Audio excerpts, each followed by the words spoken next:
I swear to God, there's wine in here. Yes, thank you. You called it. On the count of three, raise your glasses, everyone. On the count of three, everyone say sociable and drink whatever you have. 1, 2, 3. My God, how good is it at all? Thanks so much, everybody, for sticking with us. You know, like I know there's a lot of people in here who've had tickets for this concert since like 3 years ago. Means a lot. So I'm gonna send out a song, if you don't mind, across the continent to my mother and father. In particular, my father, because it was his birthday a few days ago. I missed it. It's his 80th birthday. The mighty Tom. Still to this day, the best singer in the family, and still to this day, even though he just turned 80, assumes that, you know, any success I might have is just the gateway for his. And it probably is. And I do remember there was a gig in St. John's, and Dad was always getting up and playing with us. It's great, it's awesome. Always getting up and singing. The first gigs I played was with him, you know, and all that. My uncles and all that stuff. And I remember, well, it was some special gig. I can't remember what it was in St. John's, and it was a big deal. And I was over to Mom and Dad's, and I was like, yeah, what time all this getting on to go tonight now? I said, oh, like 8 o'clock or whatever. He said, and Mom, you know, says, now Alan got us seats for that and everything. Oh yeah, that's pretty good. What time for us though, like, or whatever? And I was like it starts at 8. And then Dad waits for a second and looks at me and goes, oh, you mean just to watch, like? Not to see.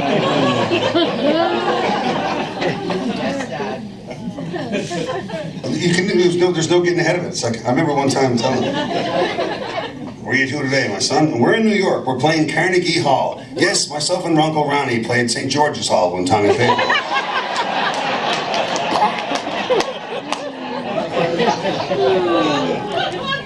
Okay. But I got to tell you, I'm sorry to talk too much, but I got to tell you, so we were working on this musical project for the Charlottetown Festival, Charlottetown, Prince Edward Island, and these places. Like, it's the home of Anne and Green Gables musical and story and all that stuff. They've been doing musical theater projects there since 1965, and this year, myself and a group of friends are working on one that I'm going to be in this summer called Telltale Harbour. And the key sponsor, you know how like theater places have, like, you know, brought to you by Ford or whatever, or brought to you by the bank or something. But of course, in perfect Prince Edward Island form,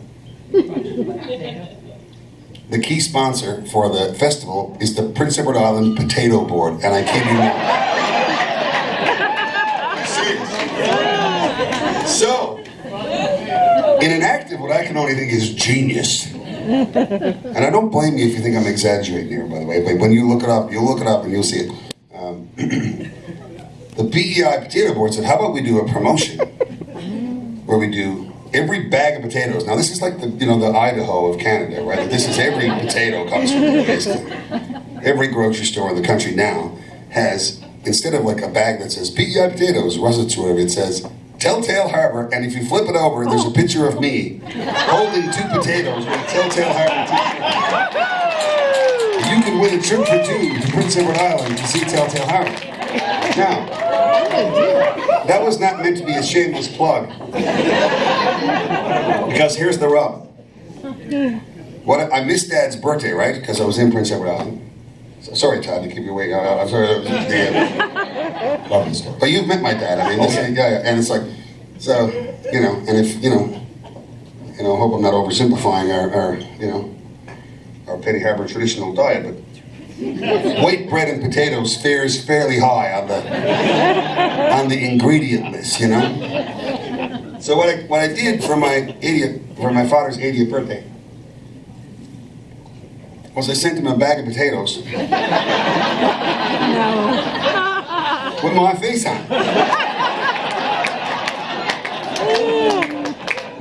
which I thought would be funny. And my mom was super proud, and I think Dad was too. Like, this is, I did sing a song with Anne Murray once, and now I'm on a bag of potatoes. I'm the favorite kid. It's over. But also, because we didn't have a lot of, We didn't have a lot when we were kids, you know. We didn't have a lot of anything, you know. We were kind of poor, I suppose. That there's a dilemma introduced in our house, in my mom and dad's house, by this gift. Because Mom, as soon as she saw it, said, "Now, how lovely is that, Alan? How nice. Tom, look, Alan, how sweet is that? Like a souvenir now of how good Alan's doing." Dad looks at Mom. My sister confirms this for me. I was waiting. Looks at Mom and says, "This is exactly what Dad said. We're eating them goddamn potatoes."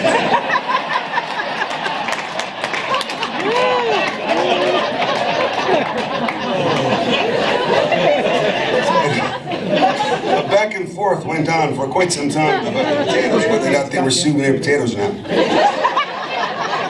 So I phoned home the next day, you know. I said, Mom answered the phone, "Alan, honey, how are you doing? Where are you?" "I'm in Seattle," or wherever I was. "And you got lots to eat," you know, stuff like that. "Yeah, we're doing okay, Mom." And nice people over here, nice people, all good. He's in the United States. "Is that Alan?" "Yes, Tom. Jesus Christ, it's Alan." "Did you tell him we're eating them goddamn potatoes?"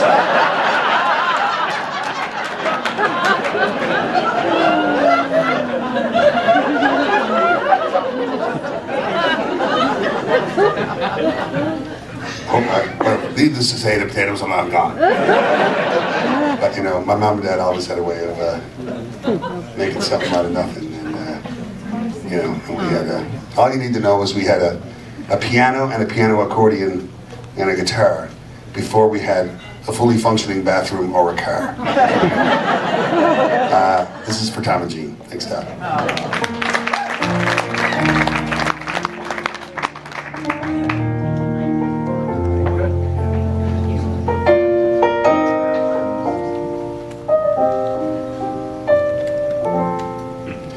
It was just a simple thing. She could play and he could sing. And when he offered her a ring, she offered him a smile. And with nothing to their names but a melody to play, they sang the cold away. And somehow all the while they're making something out of nothing. When the winter nights were long, but come what may, they found a way. Somewhere in a song, somewhere in a song.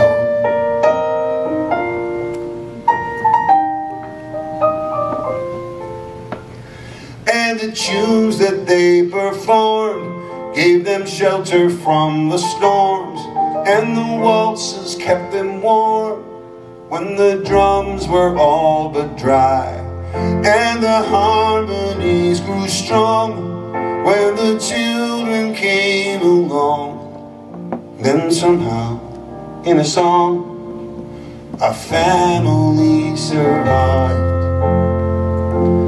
by making something out of nothing. When the winter nights were long, but come what may, they found a way. Somewhere in a song, somewhere in a song. And when they finally laid their heads, they made a ballad for a bed, and it held them till the dawn. For with notes and words alone, they made a heartbeat for a home, and it goes on and on and on.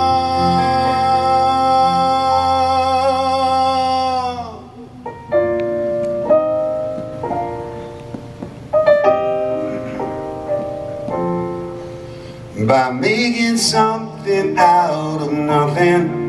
When the winter nights were long, but come what may, they found a way. Somewhere in a song, somewhere in a song, somewhere